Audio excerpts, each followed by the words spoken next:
Assalamualaikum warahmatullahi wabarakatuh. Alhamdulillah, wassalatu wassalamu ala rasulillah, la hawla wa la quwwata illa billah. Wa qad qala ta'ala fil Qur'anil Karim, a'udzu billahi minasyaitonir rajim. Ya ayyuhalladzina amanu kutiba alaikumusiyam kama kutiba alal ladzina min qablikum la'allakum tattaqun. Wa qad qala Rasulullah sallallahu alaihi wasallam, man shoma ramadhana imanan wa ihtisaban ghufira lahu ma taqaddama min dhanbihi wa ma ta'akhkhar. Puji sareng syukur orang panjatkeun kakersana Gusti Nu Maha Suci nyaeta Allah Subhanahu wa taala.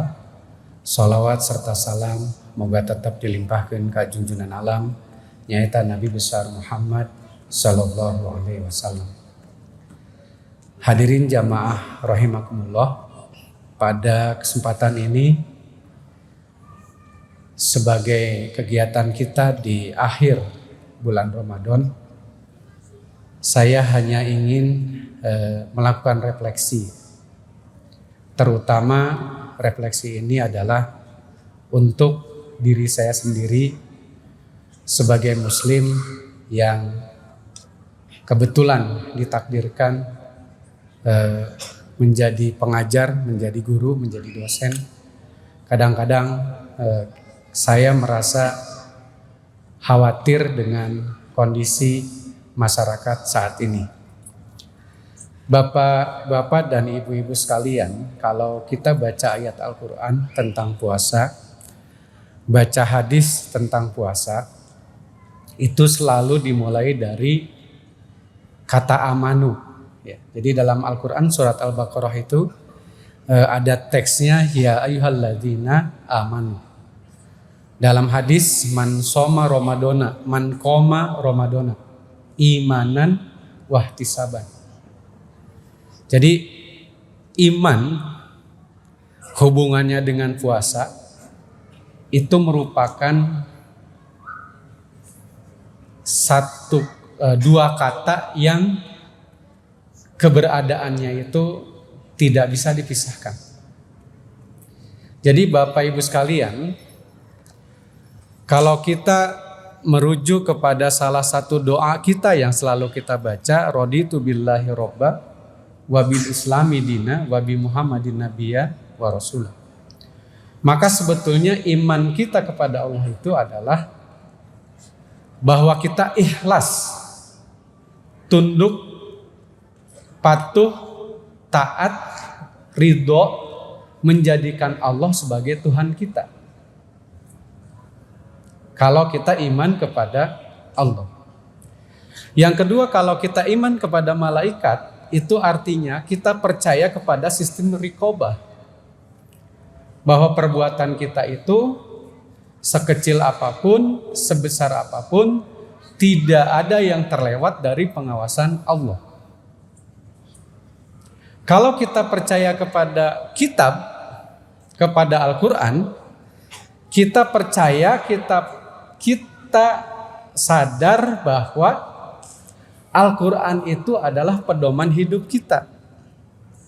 Benar salah itu bukan menurut otak semata, bukan menurut pikiran semata, tapi berdasarkan Quran dan Sunnah. Sementara akal sifatnya adalah pelengkap, bukan akal dijadikan nomor satu. Sehingga kalau kita kemudian beriman kepada Rasul, sebetulnya kita butuh contoh konkret amaliyah yang diperintahkan Allah dalam Quran. Dan kalau kita harus iman kepada qada dan qadar, bahwa kita harus berpandangan positif terhadap kejadian apapun yang kita terima. Maka sebetulnya sebagai refleksi kita pada hari ini, sudah sejauh mana? Apa betul kita sudah betul-betul ridho, rela Allah itu Tuhan kita. Apa betul hari ini kita sudah menerima Al-Quran, Sunnah sebagai pedoman hidup kita secara utuh, secara kafah? Gitu. Oleh karena itu maka Bapak Ibu sekalian, dalam kitab Ar-Ra'u Ahlil Madinah Al-Fadilah, Imam Al-Farabi membagi manusia membagi masyarakat itu menjadi 3. Pertama adalah yang menurut beliau adalah masyarakat fadilah. Masyarakat fadilah adalah orang yang tahu agama, taat kepada agama. Jadi kalau yang diperintahkan oleh agama dia lakukan, apa yang dilarang oleh agama dia tinggalkan. Itulah masyarakat fadilah, orang fadilah, masyarakat utama.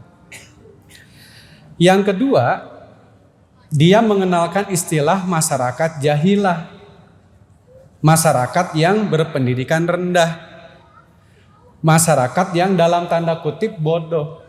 Kalau toh benar apa yang ia lakukan itu kebetulan, bukan atas dasar ilmu. Yang bahaya, kata Al-Farabi, itu adalah masyarakat yang ketiga, yaitu masyarakat fasikoh.